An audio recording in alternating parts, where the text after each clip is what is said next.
第156章毒素专家。克莱恩行礼的同时，黑发简单披着的加德利亚眼眸紫色内收，似乎化成了一片能吸食灵魂的深渊，原本就具备的神秘味道愈发明显。他看见格尔曼斯帕罗的以太体深处心灵体表层是无光纯粹的黑暗，细微处暗流涌动，变化无穷。他看见格尔曼斯帕罗的左手光彩明亮，却染着浓郁到化不开的血色。他看见格尔曼斯帕罗的袖口有一抹蔚蓝的光华，左边衣兜里银白流淌，色彩鲜明，仿佛连接着虚幻重叠的灵界，周围则簇拥有潮水虚幻风声隐约的诸多事物。他看见格尔曼斯帕罗右边口袋青绿与黑芒交错，腋下金色、银色、铜色各有2点，胸口位置灰白深沉，如同已腐烂的死亡。4件神奇物品，以10为单位的非凡器物或灵性符咒。星之上将加德利亚的眼睛隐约有点被晃花，忍不住闭了一下。他顺势点头。晚上好，斯帕罗先生。即使是名声在海上传扬多年的强者，7大海盗将军里的资深者佼佼者，他也很少遇见这种用超凡物品将自身武装到牙齿的人。当然，他也不是没见过、没拥有过比这数量更多的神奇物品、非凡器物和灵性符咒，只是背后有隐秘组织，手下有好几条船和上千个海盗。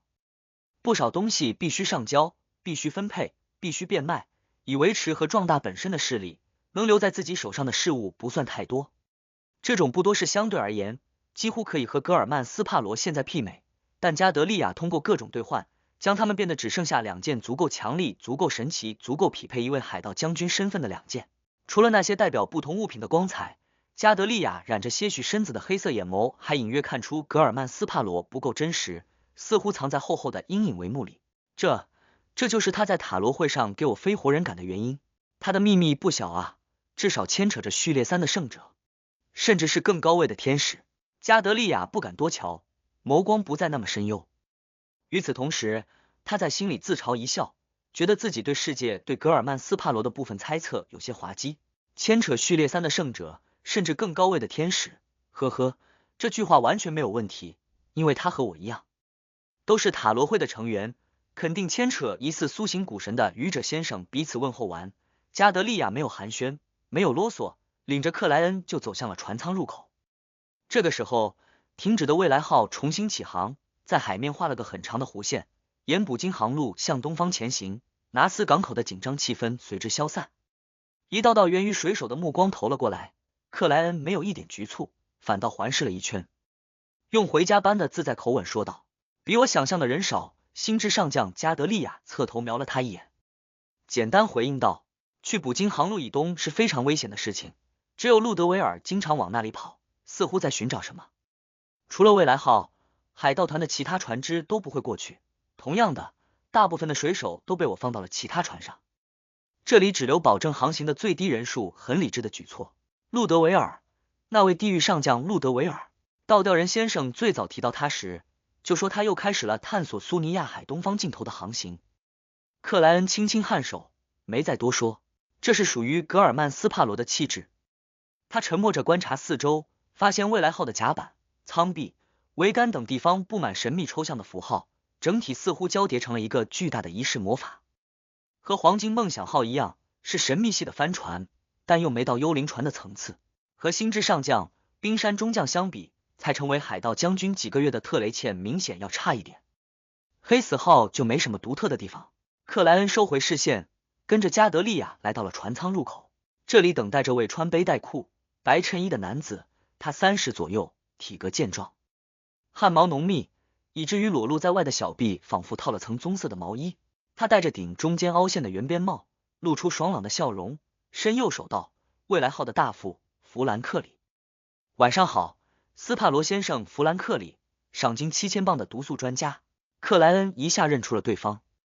考虑到格尔曼斯帕罗没有和人握手的习惯，他微弯腰背道：“晚上好。”弗兰克里缩回右手，看了眼星之上将加德利亚，笑容不减的说道：“你似乎认识我。”“也是，我曾经拍过的照片登上了我的通缉令。不要在意什么毒素专家，我是一个很友好的人，只要不面对那些该死的家伙。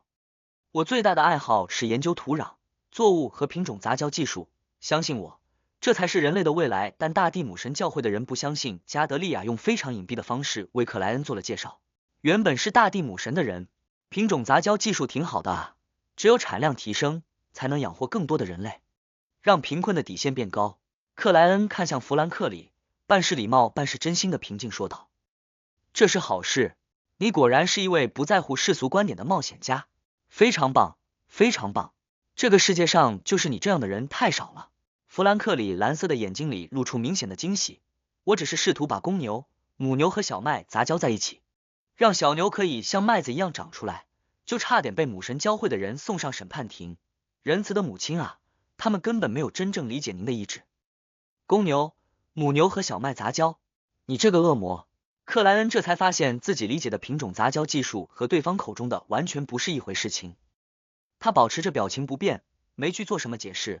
在热情陡然高涨的弗兰克里引领下，和星之上将加德利亚并肩行于走廊上，踏足楼梯，来到更高那层后，克莱恩灵感一动，目光投向了侧方的阴影，那里黑暗扭曲，长出了一个身影，瘦高但苍白的身影。他脸颊皮肤近乎透明，鼻梁不协调的高挺着，整个人有种病恹恹的感觉。这是我们未来号的二副希斯道尔，弗兰克里笑着介绍了一句。悬赏比你高，达到了7600磅的无血者西斯。克莱恩迅速对应上了正确的通缉令。西斯点了下头，算是打过招呼，然后沉默着缩回了阴影里。他是一个蔷薇主教，转过身前往船长室的途中。弗兰克里热情地说起了希斯道尔的事情，直接就把自家二副的序列告诉了我。克莱恩险些挑眉，他悄然看了星之上将加德利亚一眼，发现对方隐约有点无奈。你是不是很奇怪，也很担心，害怕他是真实造物主的虔诚信徒，被污染的疯子？不，哈哈，他是一个幸运的家伙，因为某次事故，原本是普通人的他被撒上了蔷薇主教非凡材料调配的魔药，被一点点渗透又撑了过来，最终成为了较奇特的非凡者。因为没有经历倾听者阶段，他没受到污染，没变成疯子。只要不主动使用倾听这种非凡能力，就始终是正常人。弗兰克里炫耀般说道，真是让人羡慕的家伙啊，一下就到了序列6，而且没像海蛇卡维图瓦那样精神失常。克莱恩暗叹一声，看着星之上将打开了船长室的门。加德利亚指着里面道，你的房间在斜对面，弗兰克会带你过去，有什么事情你可以直接到这里找我。你能去餐厅用餐，任何时候也可以让弗兰克派人把食物送到你房间，这主要取决于你喜欢哪种方式。星之上将处理事情很干练很利落啊。一位成熟智慧的女士。克莱恩在心里赞了一句，没有表情变化的回应道，好。他抓住这个机会看了眼船长室内的布置，发现里面有书柜，有全身镜，有桌子，有地毯，居然还会看书，不是消化隐匿贤者灌输的知识都来不及吗？克莱恩略感好笑的想到。这时见双方交谈完毕的弗兰克里热情推销道，斯帕罗先生，晚上要不要来一份烤土豆？它的口感像牛肉，它的味道像牛肉，但它确确实实是土豆，这吃了会不会生病啊？克莱恩冷淡回答道，我不吃夜宵。好吧。弗兰克里耸了下肩膀，就要领着克莱恩去他的房间。就在这个时候，星之上将加德利亚想了想道，斯帕罗先生，你应该有狩猎不少敌人，获得了许多战利品，不知道你还剩多少非凡特性，也许可以用他们抵扣剩余的船资。克莱恩考虑了一下，坦然回答道，大部分都卖了，还剩审讯者、格斗家和疯子的。他没提全黑之眼，也没提梦魇的非凡特性，果然是最近几个月最出名的冒险家。大部分卖掉的情况下，都还剩3份非凡特性。加德利亚暗自喟叹，沉吟着说道，我要格斗家，他有一位来自加尔加斯群岛的战士手下早已积累够功勋，可以申请进阶。第157章名单。对于星之上将的请求，克莱恩没有不答应的理由，想了2秒道，700磅很公道。加德利亚没有还价。序列8的非凡特性正常情况下就是600-700磅，但如果遇到急需者，溢价是常有的事情。毕竟这种物品，一个非凡聚会里，很长时间内也许就只出现那么一件。克莱恩为立刻完成交易，表情毫无变化的提了提箱子道，明天给你。他并没有随身携带格斗家非凡特性，有价值的东西大部分都被他丢到了灰雾之上。星之上将加德利亚对格尔曼斯帕罗的回答并不意外，点了下头，没问题。类似的情况他遇到过不少，这往往意味着和格斗家非凡特性放在一起的还有不能被外人知晓的某些物品，所以格尔曼斯帕罗不可能当面打开手提皮箱，现场完成交易。一位疯狂冒险家总是有点秘密的。加德利亚停顿1秒，又补充了一句：你的房间不会有任何窥探的布置，该看的他直接就看了。没关系，克莱恩勾了嘴角，淡漠的笑了笑。他之前的打算是举行仪式或进入灰雾之上时，将阿兹克铜哨、威尔昂塞汀纸鹤等事物摆出来，对抗神秘学意义上的窥探，然后再用到盥洗式的方法，规避物理上的监控。当然，他也不担心星之上将会做得太过分，这不是认为对方会害怕疯狂冒险家格尔曼斯帕罗，而是觉得加德利亚没那样的必要。他应该有的是更柔和、更隐蔽的观察方法，比如请一位观众途径的非凡者。克莱恩摘掉帽子，行了一礼，跟着毒素专家弗兰克里走向了自己的房间。看着他不快不慢的离去，加德利亚转身进入船长室，拿起沉厚的眼镜架到了鼻梁上。贝克兰德，大桥南区，丰收教堂。在普通人眼里，身高已经属于半巨人层次的乌特拉夫斯基主教放下手里的盛典，环顾祈祷大厅一圈，欣慰笑道：信徒越来越多了，是吗？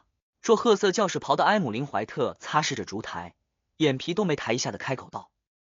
他知道贝克兰德大雾霾事件后，母神的信徒确实增长了不少。之前非周末非晚上的平常时段，能有3-5个人来祈祷已经属于奇迹，现在常常接近10位。乌特拉夫斯基神父低头看了忙碌着的吸血鬼教士一眼，呵呵笑道：只要不是盲人都能看得到。这里面你的贡献很大，如果没有你当初调配药剂治疗瘟疫，后来又真诚的教导愿意学习者药物方面的知识，我们的信仰很难被这片区域的民众接受。埃姆林拿着抹布挺直了腰背，微抬下巴道：我只是在扮演等等，什么叫我们的信仰？谁和你我们？他脸皮抽动了一下，转而笑道：说起盲人，我想起了之前看到的一个笑话，说是贝克兰德的盲人供不应求，因为他们被广泛认为是最适合做裁判的人选。乌特拉夫斯基神父略过笑话，慈和说道：不管因为什么目的，你都为母神信仰的传播做出了卓越的贡献，而且这也证明了你有一颗善良的心。嘿，我当初也是这么说的，你为什么不信？埃姆林抬头看了眼神父堪称巨大的身材，默默又收回。料视线忙碌完教堂的事情，他换上正常的服装，戴好遮挡阳光的丝绸礼帽，走到了月季花街上。他隐蔽的左右打量了一眼，未发现任何被监控的迹象。之前那个叫伦纳德的红手套真的没有再出现过了啊！我还以为揭穿他秘密，买下火种手套后，他会一直暗中调查我。埃姆林怀特微不可见摇头，心里充满了不解。最初那段时间，他还想结合倒吊人的理论，引入红手套的调查，干扰血族上层的监控。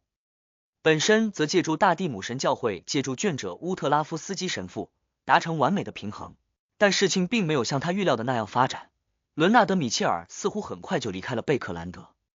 2月底，埃姆林在一次外出中绕路去了平斯特街7号，发现那里已经无人居住，不再去想这件事情。他走至街尾，上了一辆出租马车，直奔奥德拉一家的别墅。被侍者引入位于1楼的书房后，埃姆林看见了好几个刚成年不久的血族，里面甚至包括一位已成为男爵的同族。不是单独找我，他想了想，立在已关闭的门口，对这里的主人卡西米奥德拉道：男爵阁下，不是尼拜斯大人召见我吗？他这声男爵阁下喊得平平淡淡，就仿佛在直呼对方的名字，因为他也是一位血族男爵了，只是还没有公布出去。卡西米是个很有气质的中年绅士，闻言笑笑道：你们都是血族年轻一代的杰出者，我的祖父委托我给你们一些考验。什么考验？运气不错继承了遗产的另一位血族男爵鲁斯巴托里开口问道。卡西米喝了口调了葡萄酒的暗红血液，环顾一圈道：也许你们还不知道，生命学派的那条命运之蛇已经失踪了一段时间，在埃姆林怀特等血族你看我看你的诧异茫然气氛里，卡西米继续说道：但我想你们应该很清楚，生命学派是一个勉强糅合在一起的组织，相信命运，以超然者、绝对理性者自居的非凡者与崇拜原始月亮、探求生命与灵性本质的信徒，在第5纪初期7大教会的庞大压力下组成了联盟。因为那条命运之蛇的存在，他们内部一直没出什么大的问题。对原始月亮的崇拜始终被局限和固定于象征意义上，并通过师徒传承、配方交换的方式一点点真正的融合着。可惜，随着那条命运之蛇的失踪，这个进程被打断了。原始月亮的信仰者们迅速变得狂热，与代表命运的派系出现分裂，爆发了激烈的冲突。这件事情被玫瑰学派利用，对他们造成了不小的伤害，即埃姆林怀特、鲁斯巴托里等血族依旧有些不解。交代完背景的卡西米转入了正题，崇拜原始月亮者是我们永恒的敌人，他们一直在猎杀我们，调配魔药，获得力量。现在我们不能放过这个机会。这里有一份名单，里面记载了几位原始月亮信徒的情况，你们谁能找到他们的行踪，将他们击杀，谁就是这场考验的胜利者。我的祖父以及各位大人都不会吝啬奖励，如果都完成了一部分，以数量计算，当然这都是挑选过的，在你们实力范围内的。其余的，有各位大人追踪埃姆林怀特听到前面部分的时候，虽然对那些人造吸血鬼充满鄙夷憎恨的情绪，但一点也没有要掺和的意思。他觉得这样太麻烦、太劳累、太嘈杂，还不如安静的待在家里和人偶对话。等发现这是一场彼此间的较量，隐约感觉鲁斯巴托里等血族的目光望向自己后，埃姆林猛然挺直腰背，抬起下巴道：没有问题。他猩红的眼眸缓慢扫过了房间内的其他生物。未来号，一个宽敞并附带盥洗室的房间内，克莱恩立在窗边，望着外面永不停息般起伏着的蔚蓝海洋，心情不错的呼吸着从北边吹来的冷冽之风。这艘星之上将的旗舰已经与其他船只分离，开始独自航行。不知过了多久，前方出现了2艘捕鲸船，他们一注意到未来号飘扬的星与眼旗帜，立刻就紧张地做出了反应。他们迅速调整自己的身位，让侧方对准了这边，一门门火炮蓄势待发。与此同时，用炸药发射标枪，鱼叉的捕鲸炮也转到了同样的方向。身材高大、头发淡金的加尔加斯群岛渔民们或拿叉，或握枪，或站，或蹲，异常的戒备。克莱恩有注意到，这里面存在身材和绿巨人差不多的妇女，一看就特别沉重，特别能打。未来号没有在意他们的欢迎，自顾自从旁边通过，继续往捕鲸航路深处驶去。又航行了一阵，克莱恩看见前方多了几艘海盗船，他们位于航路边缘，不知在做什么。未来号毫不客气地靠拢了过去，那些海盗船顿时像被射击后的鸟类，飞快向着远处退开。感觉到未来号越来越慢，克莱恩略感疑惑地转身离开了房间。他刚临近船长室，就发现星之上将加德利亚走了出来。这位女士鼻梁上架着副厚重的眼镜，遮挡住了有神秘韵味的深紫双眼。他看了克莱恩一眼，简洁说道：有人在这里的海底发现了个据说是第4纪的遗迹，我们打算顺路看一看海底。第4纪的遗迹，克莱恩一下想起了在洛达尔酒吧内听到的那个传闻。原来这个消息已经传开了，我就说怎么这么容易就听到。他有所恍然的在心里自语了一句。第158章女海盗。克莱恩对探索的结果有一定的好奇，没再多问，越过船长室往向下的楼梯行去。走了几步，他喉咙发痒，忍不住握拳抵在嘴巴前方，咳嗽了2声。对于这种情况，克莱恩并不意外，因为这是必然会出现的事情。他昨晚带着生物毒素瓶的时间绝对超过了2个小时，一直到夜深人静，确认星之上将一方没有袭击意图后，才将那件神奇物品转移至黑色皮箱内，于是悲剧的生病了。当然，他携带生物毒素瓶的时间还不算太长，身体又未处于虚弱状态，病情较为轻微，只是简单的喉咙肿痛。缓步跟在后面的加德利亚看到了这一幕，但并不觉得有任何问题，反倒认为这才正常。神奇物品必然具备负面效果是有见识的非凡者都知道的规律，而且他们还学着7大教诲，将负面效果很严重、难以长期携带、经常所用的那种统称为封印物。加德利亚之所以将中低层次的许多神奇物品卖掉或兑换出去，一是因为想要更强大、更提高本身生存能力的事物，二是负面效果的种类太多也是困扰，往往规避得了这一样，规避不了那一样，甚至某些负面效果还会彼此叠加，产生1+1大于2的效果。对非凡者来说，坏处大过利益。他发现格尔曼斯帕罗用神奇物品、非凡武器灵性符咒将自身武装到牙齿后，诧异感叹之余，已经在猜测对方会承受什么样的负面影响。今天看来，暂时只是单纯的生病。脚步沉稳的来到甲板上，克莱恩一眼就看见了弗兰克里，他依旧白衬衣配背带裤，袖口高高挽起，手臂沾染着污泥，似乎一点也不害怕清澈天空下吹来的冷冽之风。上午好，格尔曼·弗兰克热情的挥手道，来，看看我最新的成果，这绝对是大海上最受欢迎的事物。他边说边将另一只手抬了起来，掌中握着条宽厚肥大不知什么品种的海鱼。不，我不想知道你又弄出了什么怪物。克莱恩停下脚步，表情冷漠的看着。弗兰克里没有察觉他的态度不对，从腰间取出一把匕首，唰的一下刺入那条海鱼，然后拉开了一道口子，股股血液流出，准确落进了甲板上的大型啤酒杯里，但没有丝毫腥味外传。闻到了吗？多么令人陶醉的酒香！弗兰克里半闭着眼睛，狂热的说道，这是一条以红葡萄酒为血液的鱼，酒里面还因此承载了众多的养分。克莱恩发现自己说不出话来。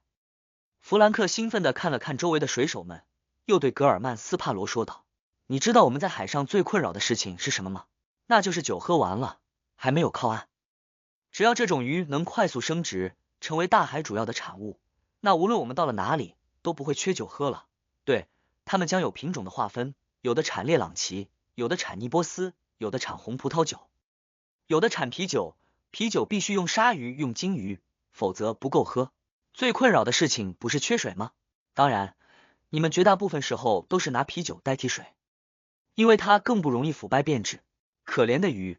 克莱恩正琢磨着该怎么回应弗兰克，星之上将加德利亚也来到了甲板，越过他询问自己的大副，妮娜准备好了吗？好了，他已经喝掉一瓶尼波斯了。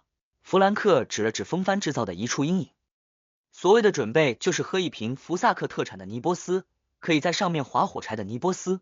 克莱恩突然觉得大副先生提到的那个叫做妮娜的女士应该拥有福萨克的血统。船长，我更希望是一瓶苏尼亚血酒。那处阴影里慢悠悠站起并走出来一道女性身影，她身高超过1.8米，金色的头发随意绑成了高马尾，五官算不上出众，但有明显的福萨克特色，肤白眼淡。这位叫做妮娜的女士穿着鱼皮制成般的黑色紧身衣物，上下似乎都连成了一体，将她火辣的身材完完全全勾勒了出来。这种风格本身就相当性感，妮娜的胸又属于超过犯规限度很多的那种。周围海盗们投过来的目光包含什么意味可想而知。克莱恩本来有点不太好意思，想移开视线，但又想到格尔曼斯帕罗绝对不是这么青涩的人，只好略微放空目光，平视着妮娜的脸庞。格尔曼，这是我们的水手长妮娜，她同时也是航海长的副手，哈哈，她的序列名称就叫航海家。弗兰克里依旧没有保留的介绍着，这位毒素专家在研究品种杂交之外很质朴啊。我想起来了，这位妮娜女士赏金是3600磅，绰号海底杀手。哎，看的通缉令太多了，有的都不能一下回忆起来了。克莱恩望着妮娜的眼睛，平淡点头道，上午好。于是妮娜噙着笑容，从上到下打量了克莱恩一遍。上午好，斯帕罗先生，我很好奇，疾病中将是不是像传闻里那样有魅力？作为一名曾长期混迹于中低层的女海盗，她在男女方面一向坦然直接，毫不扭捏。原本想直接问格尔曼斯帕罗是不是自己不够魅力，或者对方是不是属于冷淡类型，所以他才完全忽视，没有一点反应。但考虑到面前站着的是一个强大的家伙，一个险些狩猎疾病中将成功的冒险家，一个任何时候都可能拔枪射击的疯子，他又理智缩回了那些调侃的话语，迂回着问疾病中将的事情。这让我怎么回答你？克莱恩沉默了下道，他的赏金非常有魅力。妮娜怔了一秒，不知道该怎么接这个话题，只好转而看向星之上将。船长，现在开始吗？脑海内莫名闪过了自己赏金的加德利亚对妮娜点了下头。开始，他话音刚落，妮娜大步走至船舷边缘，右手一撑，直接跳入了海里，如同一条黑色大鱼往下游去。与此同时，扑通几声连响，几名水手跟着跃下，做一定的策应。这说开始就开始，一点缓冲的余地都没有。这位女士很有风暴教会的气质啊，不愧是水手途径的非凡者。克莱恩望向船外，忍不住又咳嗽了2声。生病了？弗兰克里直接问道。克莱恩淡漠颔首，一点。弗兰克想了下，也不打招呼，噔噔跑回船舱，不知奔向了哪里。旁边的星之上将加德利亚则推了下自己厚重的眼镜，微微笑道：“弗兰克是毒素专家，也是一名出色的医生，果然是耕种者途径的。”克莱恩没有多问，立在那里等待妮娜完成初步的探索。加德利亚见场面突然沉静，静到有些尴尬，于是往前走了几步，状似随口的说道：“再有一天，我们就会脱离捕鲸航道，距离那片海洋至少还有1周。”克莱恩想了想，提出了问题：“那是沿着捕鲸航道走的情况，实际上这会更往北，有迂回。我知道一条秘密的航道，可以让我们在2到3天内抵达你想去的那片海洋。”加德利亚的目光透过厚重的玻璃片望向克莱恩的眼睛，似乎想看出他对那片非常危险的海洋有什么了解。克莱恩考虑了一下，只简单说了2句：“非常好，这正是我想要的。另外，那片海洋更接近虚幻而非现实。”加德利亚若有所思地收回目光，望向了船舱入口。弗兰克里噔噔噔跑了出来，手里拿着一个青绿色的苹果。这是我的另一项成果，将药物与水果杂交，让吃药变成享受。他笑容满面地将苹果递给了克莱恩。我怕我吃了它，病情会加重。克莱恩看了眼星之上将，见他轻轻点头，也就外表平淡，内心勉强地收下了那颗苹果，硬着头皮咬了一口。这有正常的苹果味道，只是汁液更多，果肉更松软。吃了好几口，克莱恩发现自己喉咙忽然不痛了，咳嗽也不知什么时候已不再出现。不得不说，这真的很神奇。只要不涉及动物人类，弗兰克里在大地母神教会内部应该属于很受重视的天才，可惜最终变成了恶魔一样的家伙。克莱恩望向那位毒素专家，坦然说道：“治愈了，很好。”弗兰克没去赞美自己，随意又为克莱恩介绍起甲板上的海盗们。过了好一阵，妮娜和策应的水手们游出海面，回到了船上。他手里拿着一根腐锈到看不出原本样子的金属条和一片黑色布满蜂窝的坚硬泥土，对星之上将加德利亚抱怨道：“船长，根本没有什么深海巨井，那口井还没有我胸部大，当然很深，黑黝黝的，不知藏着什么。”他在身前比划了一下，夸张是海盗和冒险家的共性。加德利亚点了点头，没用吹牛这个单词。井口直径这么小，克莱恩疑惑地望向了妮娜手中的物品，礼貌地避开对方流淌着水珠的身体。加德利亚的视线与他同步，并开口道：“讲一讲具体的情况。”第159章人类无法通过的井口。妮娜是从中低层一步步走出来的海盗，虽然很多时候比较急躁易怒，但做事经验绝对称得上丰富，属于相对可靠的那种人。略作回想，就认真描述道：“那口井在较深的海底，我必须有足够的缓冲时间调整，才能适应那里的压力和温度，所以花费了很久才抵达。它本身并不容易被发现，但那些残存的钢铁建筑确实比较明显。我一适应那里的环境，就找到了它们。它们已经完全坍塌和腐朽，根本没法想象原本的样子。不过能看得出来，它们以前肯定规模不小，只是现在已经缩水了很多。”妮娜说到这里，轻笑了2声，目光扫过了在场的一位位男士。真正的女海盗果然不一样啊！克莱恩当即于心里感慨了一声。在他看来，无论星之上将加德利亚，还是冰山中将艾德文娜，疾病中将特雷茜，其实都算不上纯粹的女海盗，因为他们都出身大势力或隐秘组织，序列较低时，要么没在海上，要么跟随大人物，做着相对安全的事情，要么是个独来独往的冒险家，几乎没受中低层海盗们风格与氛围的熏染。等妮娜笑完，加德利亚指了指对方手上那根很难说是金属条的锈烂事物，这就是那些钢铁建筑的一部分。对，船长，你知道的，我对历史和神秘学都不是太懂，只能带点回来，让你研究。你是这方面的专家。妮娜笑着将那根金属条递了过去，然后她指着剩下那块表层布满蜂窝的黑色泥土道：“在距离钢铁遗迹不远的地方，我找到了那口井，它真的不大。如果这都能用巨来形容，那我一定见过很多巨炮。那些喝醉的冒险家比我们海盗更会吹牛。这是那口深井内层的泥土，我简直无法想象这些痕迹是怎么形成的。”妮娜的手指在黑色泥土的蜂窝状斑点上连续锤击。克莱恩原本认为那是很小的物品密集射击留下的痕迹，可经过仔细观察，却怀疑是被什么东西腐蚀后残余的花纹，每个斑点都很浅，边缘向四周不规则的轻微蔓延。妮娜边将黑色泥土交给星之上将加德利亚，边继续描述道：那口井真的很小，哪怕从哪死找来一个小孩都没法钻进去。它很深，我甚至感觉它没有底。在那里的环境下，它的内部黑黝黝的，仿佛有什么东西在缓慢的召唤我。对，缓慢。我在附近找了几块石头，扔了进去，但没有一点回应。总之，里面充满了水。加德利亚拿高金属条和黑色泥土，隔着厚重的玻璃镜片认真审视了下道：既然井口很小，人类无法直接进入，那我们也没必要现在就开始探索，这会非常危险。等我弄清楚了这2件物品隐藏的秘密和那口古井是否有足够的价值值得我们冒险后，我们再返回这里尝试。好的，船长。湿漉漉的妮娜被冷风吹得打了个寒战，晃得周围的海盗们齐齐眼直。加德利亚推了下镜架，对妮娜道：你今天可以喝一瓶苏尼亚血酒，其他不限量。船长万岁！妮娜高兴到极点般欢呼道。人类无法进入的海底古井，没有探索欲望的克莱恩在心里总结着妮娜的描述。忽然，他有了个奇妙的想法：人类无法进入那口海底古井，不代表非人类不行。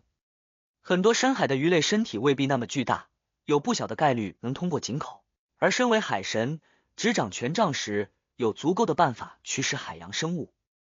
先不着急，看隐者女士能从这2件物品里研究出什么，之后再决定返程的时候要不要探索，否则说不定会惹来什么夸张的危险。这种事情目前信息不足，根本没法占卜。想法纷呈间，克莱恩表面没动声色。这个时候，星之上将加德利亚却颇为奇怪的侧头瞄了他一眼，然后不留痕迹的收回了视线。他为什么突然看我？他看我做什么？他又不可能知道我有海神权杖，能够驱使海洋生物。不对，他知道，但他知道的是愚者先生掌握着海蛇卡维图瓦遗留的神性权杖，而非世界。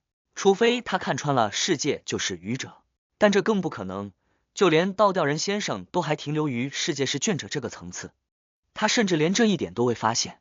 换个思路，从星之上将那里考虑一下，他是被知识追逐的人，又跟随过神秘女王，效忠着摩斯苦修会，纵横海上多年，见识和经历了许多事情，知晓海神领域有驱使海洋生物的非凡能力一点也不奇怪。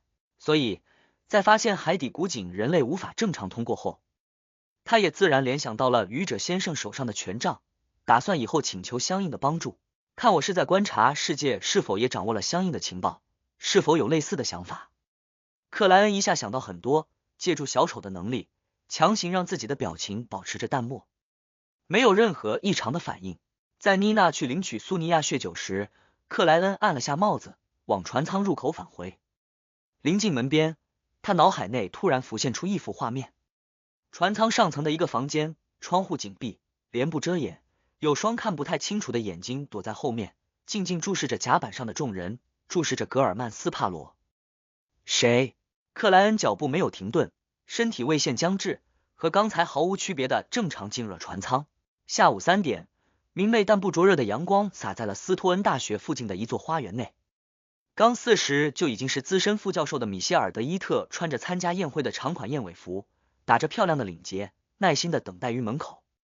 昨天傍晚，他收到了一封书信，送信者是东切斯特郡最大贵族霍尔伯爵家的侍者，写信者则是那位极具影响力的上议员的女儿，有被克兰德最耀眼宝石之称的奥黛丽·霍尔小姐。这位尊贵的女士在信中提及，她从聚会里听闻米歇尔德伊特先生是位出色的收藏家，作为这个领域的爱好者，她非常希望能来做一次参观。米歇尔德伊特没有拒绝的理由。很快，一辆有家族徽章的典雅马车驶到了大门口。早已得到吩咐的2位仆人打开了钢铁栅栏组成的外门，引领着那辆马车绕过花园，来到房屋前方。一位女管家当先走下，然后是护卫和侍女，接着一只戴白纱长手套的手伸了出来。在侍女们的帮助下，奥黛丽优雅地踏上了米歇尔提前铺好的地毯。米歇尔先是一怔，旋即眼睛一亮，只觉侧方花园里的花朵都在这一刻失去了颜色。他上前2步，脱帽行礼道：欢迎你，尊贵的小姐。你的来访是我和我家人的荣幸。奥黛丽将头顶的纱帽取下，交给侍女，客气了2句，然后跟随米歇尔·德伊特穿过客厅，进入位于1楼的收藏室。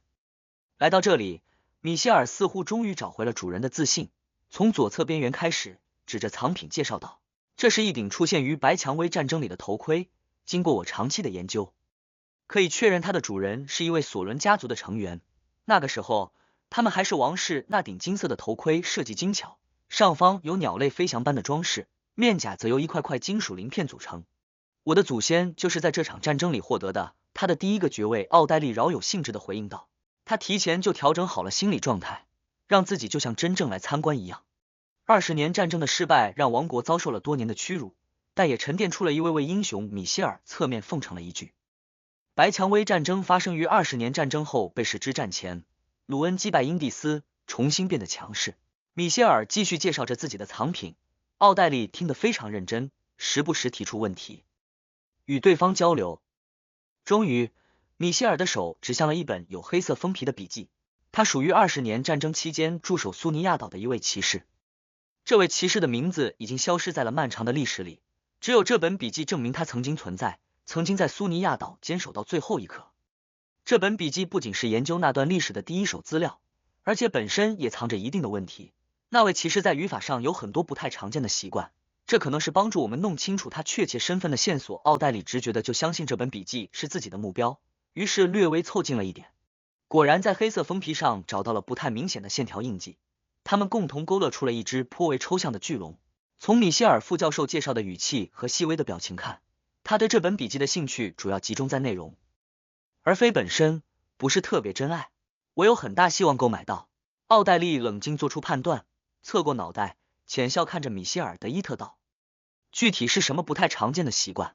喜欢用短句，很简短的那种。”米歇尔炫耀般的讲述道。奥黛丽一直是位合格的听众，含笑看着对方，很专注的听着，这让米歇尔说出了更多的内容。听着听着，他忽然觉得那位骑士的语法习惯竟有些熟悉。那是……奥黛丽眼眸微转，很快记起了熟悉感的来源，那是他认真学习过并基本掌握了的巨龙语的某些语法习惯。第160章一举三得，一位懂得巨龙语，甚至在成长关键阶段以使用巨龙语为主的骑士。难怪心理炼金会想拿到他遗留的笔记。奥黛丽有所恍然的收敛思绪，愉快又认真的与米歇尔·德伊特交流起那些语法存在的问题。很快，他们结束了对这本笔记的讨论，米歇尔开始介绍后续的那些藏品。时间一分一秒过去，参观逐渐进入尾声。奥黛丽原本打算下次才提出购买请求，让事情显得不是那么目的明确，但友好和善的气氛，言语铺垫的自然，让他敏锐的觉得这就是一个机会，于是借助谎言项链的能力，让两颊染上了不好意思的羞红。德伊特先生，那个源于白蔷薇战争的索伦王室头盔是纪念我祖先的很好物品。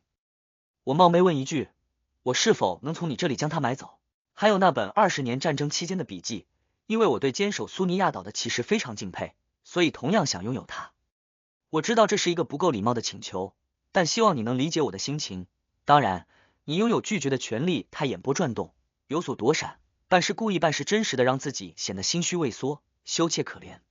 米歇尔一瞬间竟下意识移开了视线，嗓音和缓的说道：“我是一位收藏家，我不会售卖我的藏品。”他的语气和用词都不够坚决。之前搜集的资料显示，他是一位很注重名声的绅士，直接用金钱购买他的收藏品恐怕是他不能接受的方式。心理炼金会不另外找人完成这个任务，一方面是刚好给我积累贡献，另一方面应该就是顾及副教授先生在这方面的态度，必须换种方式。奥黛丽到这里参观前，就以心思缜密的根据收获的情报制定了不同的预案，略作思考后直接岔开话题，转而问道：“德伊特先生，我听说你正寻求在斯托恩大学内部建立一个古物研究所。”“是的，这是我最近几年的目标。”米歇尔重新看向奥黛丽，坦然回答道。奥黛丽勾勒出浅淡的笑容道：“我对这方面的研究很感兴趣，也对你非常尊敬，希望能看见你达成心愿。我想向斯托恩大学，向你所在的学院捐赠1000磅现金，就在附近的2000亩土地和一个收益不错的庄园，以初步建立起一个用于古物搜集和保护的公益基金。我知道这还不够，但我会游说我认识的女士们、先生们，让他们也做一定的贡献。注意，德伊特先生，你是我认识的最专业的古物搜集和研究者。你是否愿意担任这个公益基金的负责人？大学附近的2000亩土地，这差不多价值6000镑，再加上庄园和现金，奥黛丽小姐捐赠了接近1万镑。有了这样一个谷物搜集和保护的公益基金，我研究所的申请难度会降到最低。米歇尔沉默了几秒，露出由衷的笑容，郑重行礼道：“尊贵的小姐，你对学术的重视让我感动，它的光芒足以和你的美貌、你的修养媲美。我想我没有任何理由拒绝你的邀请。我已经抄录过那本笔记的内容，我会在今晚将它和那个头盔送到你的府邸。这是一位真诚朋友的馈赠成功。”奥黛丽心中一喜，只想表扬自己，但表面却矜持恬淡，没有一点失礼的举动。这是我的荣幸，他诚恳说道。虽然那2件藏品肯定不值1万镑，但他不会因此亏损什么。在他的预案里，这个提议包含了3重目的，3种收获。第一重目的自然是拿到物品，完成委托，顺利从心理炼金会手上获得催眠师魔药配方。第二重是用捐赠学术研究保护古代物品的方式，维护并提升自己的名誉、地位和形象，这是大部分贵族、大部分富豪都在做的事情。即使没有今天的捐赠，奥黛丽每年也会贡献3000镑甚至更多给各个慈善组织，所以他相信父亲霍尔伯爵不会阻拦自己将名下的少量地产做类似处理。第3重则是一个专注于古物搜集和保护的基金会，很容易接触到一些有价值的历史资料和神秘物品。奥黛丽不需要亲自出面，仅仅坐在家里就有可能收获对自身有帮助的事物，等于用1万镑撬动更多的资金，建立起属于自己的势力。当然，如果米歇尔·德伊特不接受这种交换，他还有别的预案。王国高等教育委员会里有霍尔家族的人，也有他认识的贵族朋友，只要副教授先生有相应方面的需求，他就必然找得到办法满足他。不过，奥黛丽不是太喜欢这种方式，总觉得不够光彩，似乎损害了公众的利益。谈好事情后，奥黛丽又逗留了一阵，闲聊了大概1刻钟，让事情的收尾显得一点也不突兀。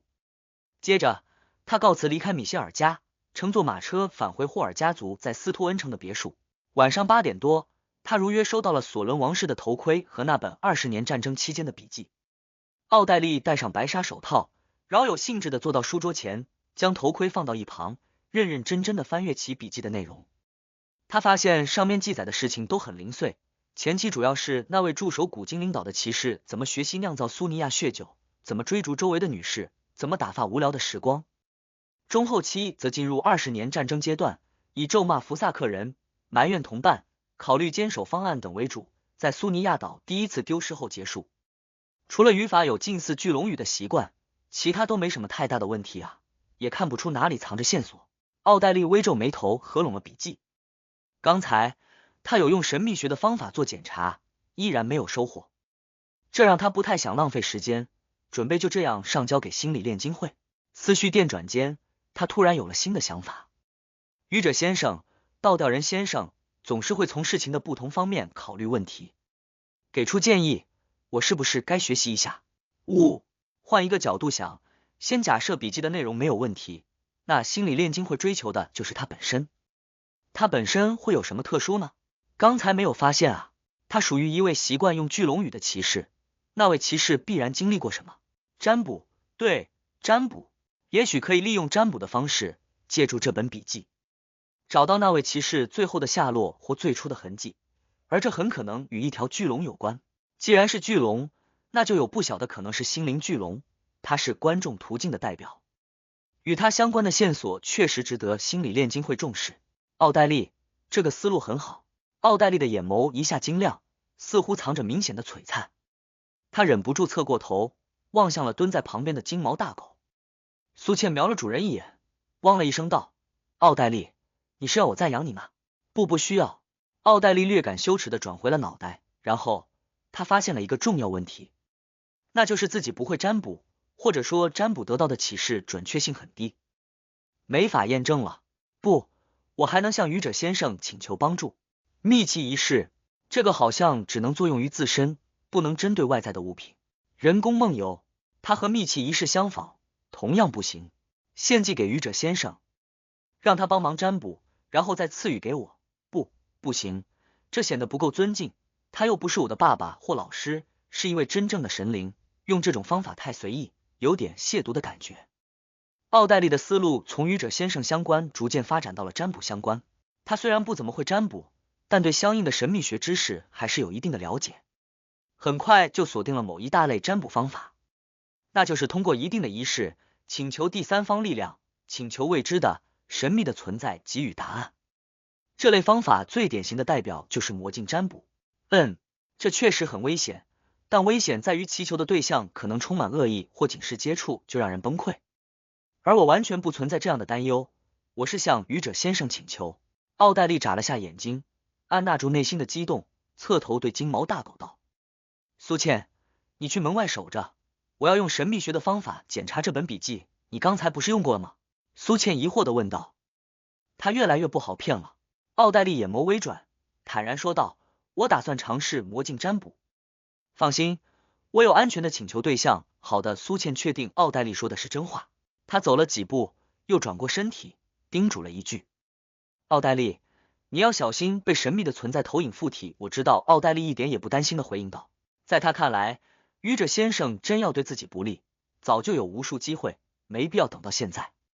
等苏茜自己开门关门，到了外面，奥黛丽坐至书桌前，诵念起愚者先生的尊名，申请使用魔镜占卜法。过了一阵，身在未来号的克莱恩进入盥洗室，来到灰雾之上，听到了正义小姐的祈求。还能这样？也是，作为神秘的、未知的存在，我确实可以担当魔镜占卜里的第三方力量。克莱恩有些好笑的给予了可以这个答复。奥黛丽当即拿起笔记本，坐至梳妆台前，面对镜子点燃了一根蜡烛。